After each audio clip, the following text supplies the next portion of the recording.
की घरामध्ये कोणीतरी ज्येष्ठ व्यक्ती किंवा घरामध्ये कोणीतरी व्यक्तीला अचानक रात्री छातीत दुखायला लागतं.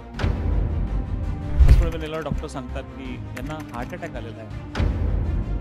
कोणालाही असं वाटतं की हृदयविकाराचा झटका हा माझ्यासाठी नाही, कारण की सगळ्यात जास्त मृत्यू हे पहिल्या 1 तासात होतात. पहिला प्रश्न असतो की डॉक्टर मोठा आहे का, तो वाचणार का नाही.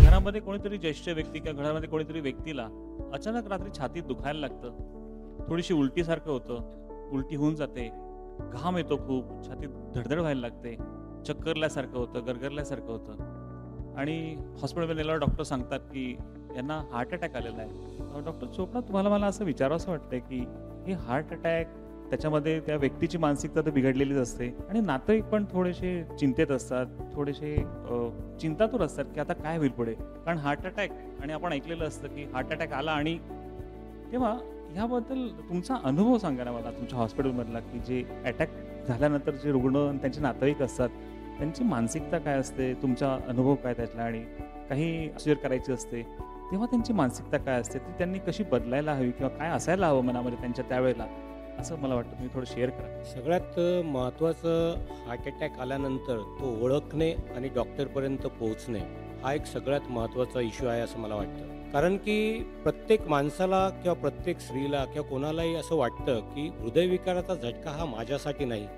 मी चालतो फिरतो, मला काहीच होत नाही आणि मला कसा काय हृदयविकाराचा झटका येऊ शकतो. आणि भारतीय लोकांमध्ये छातीत जळजळणे, गॅसेस जास्त वाढणे हे एक प्रामुख्याने हृदयविकाराचं झटक्याचं लक्षण आहे.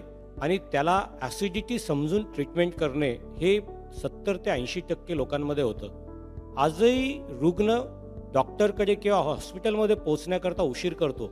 आम्ही नेहमी सांगतो की पहिल्या 3 तासात रुग्णाने हॉस्पिटलमध्ये पोहोचायला पाहिजे आणि ते 6 ते 8 तासानंतरच पोहोचतात. ज्यावेळेस तुम्ही ते जे उपचार करतात त्याला उशीर झालेला असतो, गुंतागुंत जास्त निर्माण होते. आता हृदयविकाराचा झटका आला आहे आणि ही ॲसिडिटी आणि गॅसेस वाढल्यानंतर ते वेगळे आहेत हे कळतं. शरीर आपल्याला काहीतरी वेगळं आहे हे सांगतं, पण ते आपण समजून घ्यायचा प्रयत्न करत नाही आणि तिथं फार मोठा अपघात होतो असं मला वाटतं.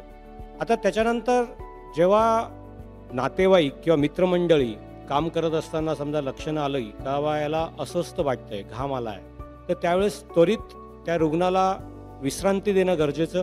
त्याच वेळेस आपल्याजवळ एक ॲस्प्रिनची गोळी सगळ्यांजवळ असणं गरजेचं असं मला वाटतं. ऑफिसमध्ये, घरामध्ये काही पूर्ण डिस्प्रिनची गोळी तुम्ही त्या पेशंटला द्या की जेणेकरून रक्ताची गुठळी कमी व्हायला मदत होईल. आणि जितक्या लवकर, म्हणजे बेसिकली आजही हॉस्पिटलमध्ये पोहोचण्याकरता स्वतःची गाडी, ॲम्ब्युलन्स, 2 व्हीलरचा वापर केला जातो. ॲम्ब्युलन्सचा वापर आपण भारतामध्ये 10 ते 12%च लोक करतो. मॅग्नममध्ये एक कार्डियक ॲम्ब्युलन्स आहे किंवा बाकीच्या हॉस्पिटल्समध्ये आहे. त्याच्याकरता इमर्जन्सी पेशंटकडनं कॉल येणारे फार कमी कॉल येतात. तर त्याचा नंबर, तुमच्या कार्डिओलॉजिस्टचा, फिजिशियनचा नंबर, एक ॲम्ब्युलन्सचा नंबर तुमच्याकडे असणं गरजेचं आहे की जेणेकरून ती तुमच्यापर्यंत 20 मिनिटात पोहोचू शकेल आणि जे काही हृदयविकाराचे प्राथमिक उपचार आहेत ते त्या गाडीतच चालू होतील. किंवा तुमचं हृदय बंद पडलं तर ते, कारण की सगळ्यात जास्त मृत्यू हे पहिल्या 1 तासात होतात, तर ते हृदय आपण चालू करण्याकरता शॉक देऊ शकतो आणि पेशंटचा जीव वाचवू शकतो. तर रुग्णालयात पोहोचणं गरजेचं, विश्रांती द्या, त्याला ऑक्सिजन तुमच्याकडे असेल तर ऑक्सिजन चालू करा. गावाकडे तुम्ही असाल तर तिथल्या डॉक्टरला एक पेन किलरचं इंजेक्शन द्यायला सांगा. हार्ट रेट, BP चेक करून तो बीटा ब्लॉकर किंवा सलाईन लावून तुम्हाला हॉस्पिटलपर्यंत पोहोचवेल की जिथं चांगला ICC उपलब्ध आहे. आज आता पेशंट आल्यानंतर हृदयविकाराचा झटका आहे असं म्हटलं की सगळे गडबडीत होतात. पहिला प्रश्न असतो की डॉक्टर मोठा आहे का, तो वाचणार का नाही. पण माझ्या मते आज हृदयविकाराच्या झटक्याची फार चांगल्या पद्धतीची उपचार पद्धती उपलब्ध आहे. आज जगात म्हटलं जातं की हृदयविकाराचा झटका आला तर अँजिओप्लास्टी ही सगळ्यात बेस्ट ट्रीटमेंट आहे. पण आज आपल्याकडे हृदयविकाराचा झटका हेच ॲक्सेप्ट करायला इतका उशीर होतो की कारण नातेवाईक, कोणीतरी घरचं एकच माणूस आलेला असतो, बाकीचे नातेवाईक नसतात. तर अशा वेळेस आम्ही फार्मॅको इन्व्हेजिव्ह ट्रीटमेंट सजेस्ट करतो की रक्त पातळ करायचं, इंजेक्शन देऊन टाकणे, 3 ते 6 तासानंतर अँजिओग्राफी करून अँजिओप्लास्टी करणे, हा फार्मॅको इन्व्हेजिव्ह ट्रीटमेंट. याचा पेपर मी आत्ताच ऑस्ट्रेलियात व्हिएनात प्रेझेंट केला की त्याच्यामध्ये आल्या आल्या पहिल्या 30 मिनिटाच्या आत रक्त पातळ करायचं इंजेक्शन द्या. त्याच्यानंतर तुम्ही वेळ घ्या, 3 ते 6 तास आपल्याला मिळतात.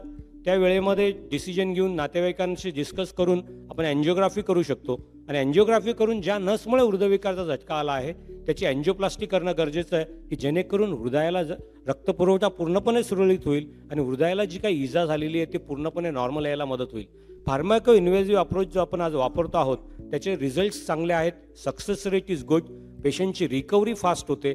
आज हृदयविकारचा झटका आल्यानंतर पहिल्या 24 तासात ट्रीटमेंट पूर्ण होऊन तिसऱ्या दिवशी रुग्ण घरी जाऊ शकतो.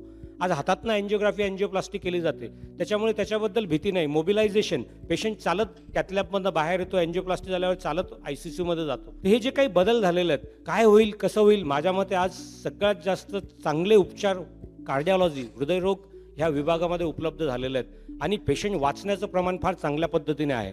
त्याच्यामुळे मानसिकता कारण की सगळे गर्भगळीत होतात 2+2 4 होतीलच का असं नेहमी म्हटलं जातं पण आज माझ्या ते हृदयरोगाचे जे काही उपचार अत्याधुनिक उपचार नाशिकमध्ये उपलब्ध आहेत. आज 11 सेंटर्स आहेत. वेगवेगळे कार्डिओलॉजिस्ट आज नाशिकमध्ये काम करत आहेत. नाशिककरांचं हे भाग्य आहे की आज चांगल्या पद्धतीचे सगळे उपचार आज शहरामध्ये उपलब्ध आहेत. त्याच्यामुळे जास्त काळजी करू नये असं मला वाटतं.